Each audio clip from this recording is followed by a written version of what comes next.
Today we're gonna make a delicious Tuscan dish. We're gonna sear a nice New York strip steak and we're gonna top it with a creamy Gorgonzola sauce.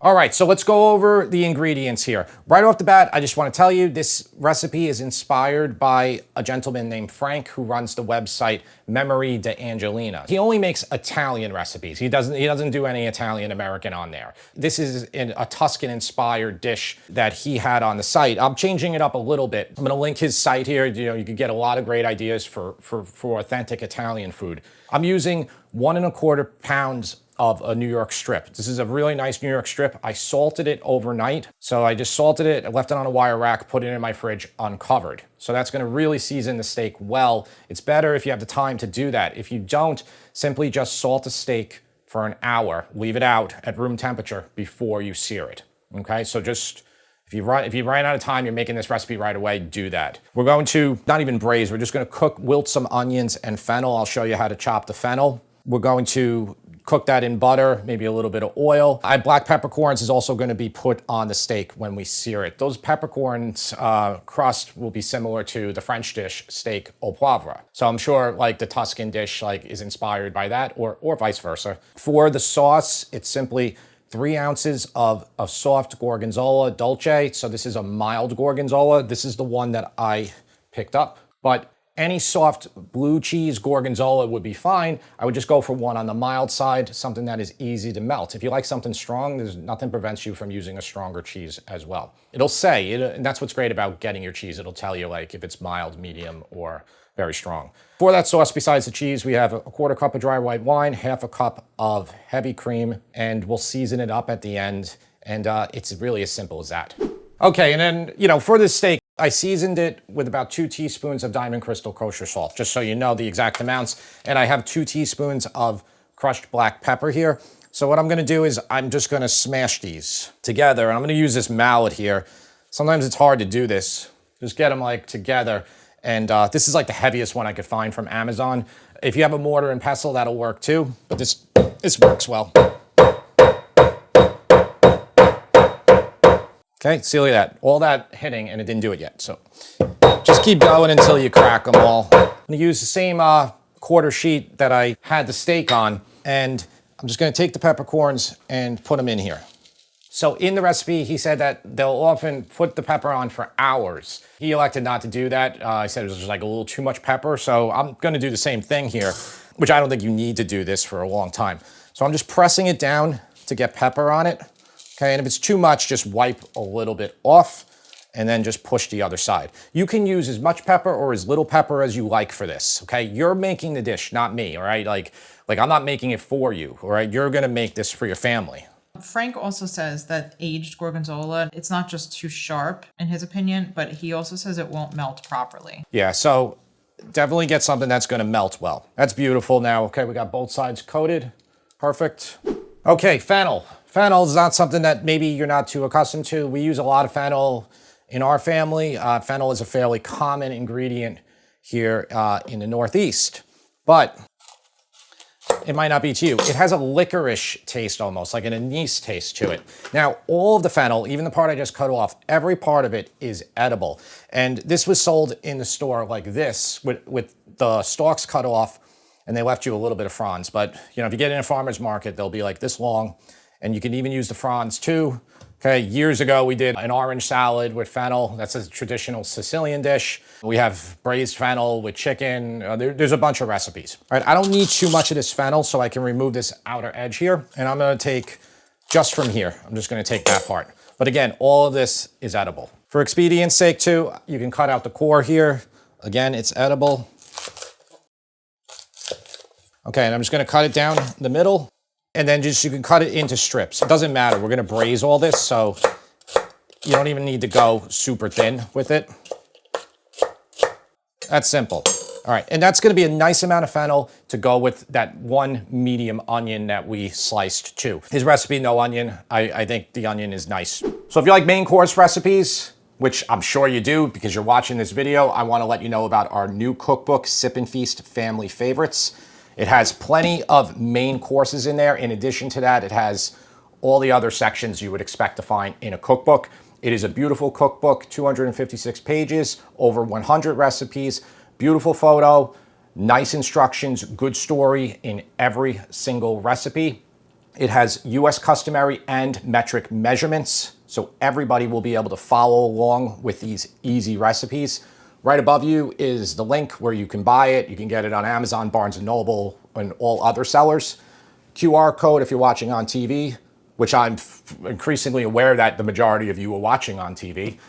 It's also pinned in the comments and in the description. If you don't like cookbooks, you just like watching our videos, buy it for a friend or family who does. Thanks. All right, so just take a pan large enough to fit the fennel and the onion. I have a 12-inch pan here. This is a non-stick or hard anodized. Doesn't matter what you use, okay? Doesn't matter. Onion, butter, a little bit of oil. That's extra virgin olive oil. Okay, and then the fennel. Sprinkle of salt. And then just a splash of water in here. Maybe a quarter cup. Okay, tight fitting lid. And then we're just gonna let it cook like this for about 10 minutes to speed up the process of softening it.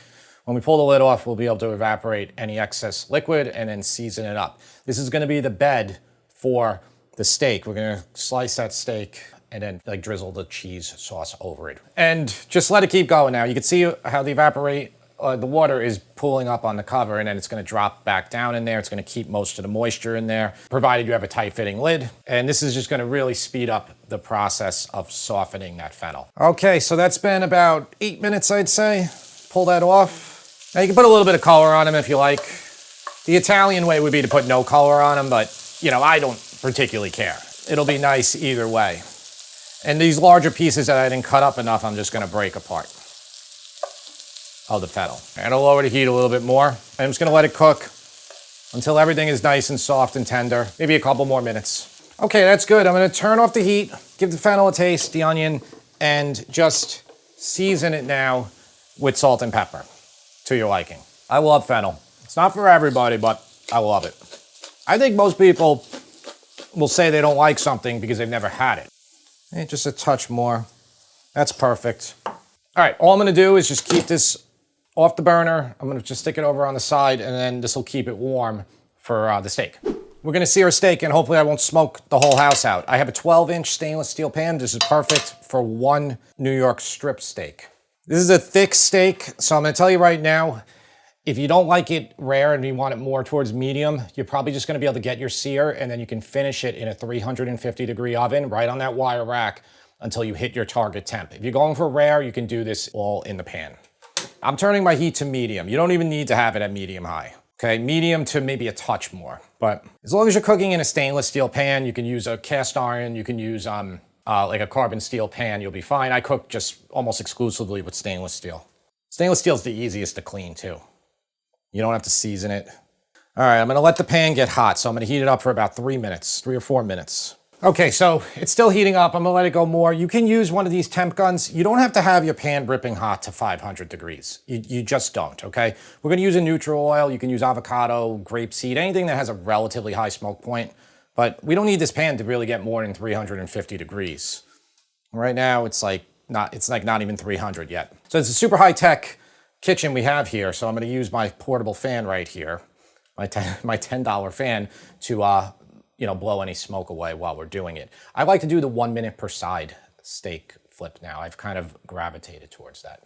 Wait 1 more minute. Okay, so I'm gonna use avocado oil, which is a good neutral oil. You can even use olive oil in here if you want to. Olive oil, smoke point will be fine. Again, we're just cooking this on medium. Okay, so that's smoking right away, but that's fine.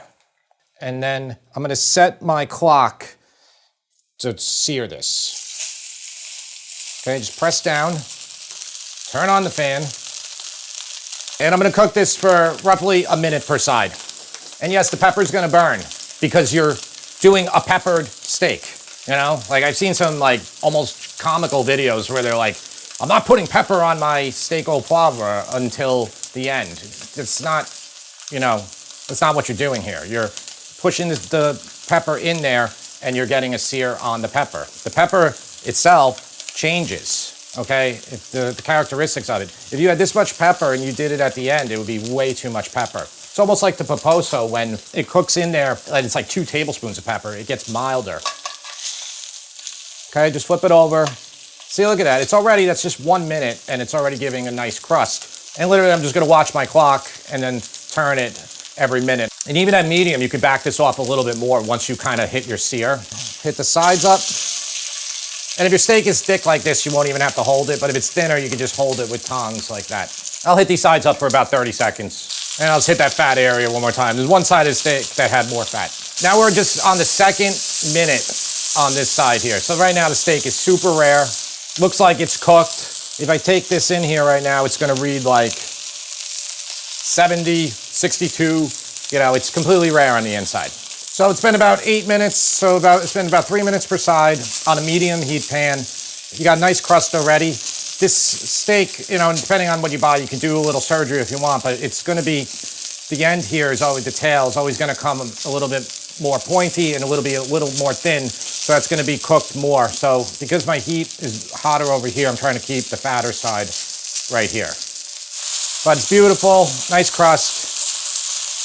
You can put more oil in your pan too, and you can like hit up the areas that aren't touching the pan, but it's still good. Still gonna be a great steak. All right, so it's been going about 12 minutes total here, so you can check, like go to the fattest part.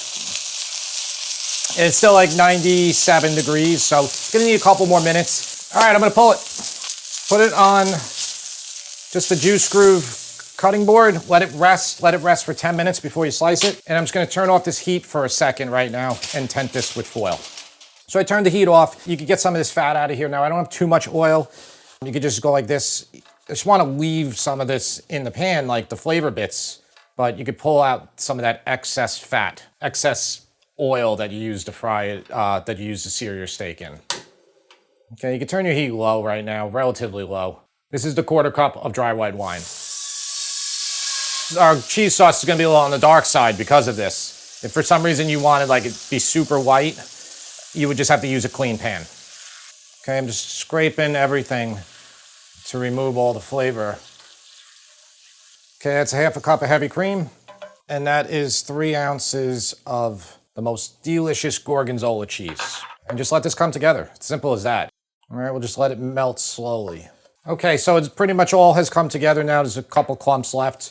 Now, I like it kind of like on the thin side like this, so it'll be about that consistency, which is perfect for me. If you want it to be thicker, all you have to do is just let it cook a little bit more, and it's just gonna pull more moisture out of this, and it'll thicken up more. Choice is yours. I'm gonna turn that off. Now just give it a taste and season. Now, you're not gonna need any pepper. There's a lot of pepper in here already. We don't need anything in there. We don't need salt. We don't need pepper. So our steak's been resting for about 8 minutes. We can slice it. Fennel, I like to lay in a platter. Okay, just like that. Okay, then this is gonna be rarer. This side is thicker than this side over here.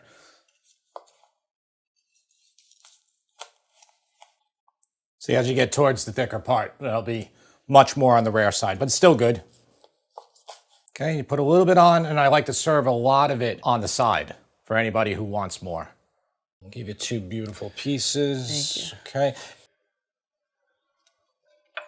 It's really good. Go ready. Have you had the steak yet? Steak's really good. Thanks. Cheese sauce, really good. Cheese sauce is better than last time, I think. It is. Same cheese, same everything. Good crust, good peppercorn. Really good. Too much peppercorn or what? No, it's good. Okay. Fennel, steak, everything's good. Really good. Probably could have done it a little rarer, actually. Probably went a minute extra than I needed to. I mean, I know you probably like it this way, or would you like it a little bit more rare? A little more rare. A little bit more rare. So there again, it's been sitting for about 10 minutes now. It's really good. The only thing for me is that, like, even though it's, like, super good, I can't give any kind of, like, steak with a sauce a 10, because I think I just like steak with butter more, and that's a 10. Yeah. So this is really good though. Like so I'm gonna give this a 9.5. Okay. Out of 10. I will take it. Yeah, you like a traditional steakhouse. I like traditional steak with mashed potatoes. The only thing that I don't eat, and it's really specific, is in a pot roast, I won't eat the carrots that are in it. I won't eat. I won't eat the big carrots. I love the carrots. Just don't That's like the them. best thing. I love them. Just don't really like That them. is really specific. Deep secrets from James today. Like I didn't know that, James. Now I know something really that you really held back for a long time. Next time, I don't think you're I've gonna ever- get a big plate of carrots next time. I don't think I held it back. Just like, doesn't need to be said. All right, well, I think I appreciate the 9.5. I hope you make this one. I hope you saw how easy it is to do. And even in, a house with no ventilation and stuff like that. And we look forward to you watching next time. Thanks.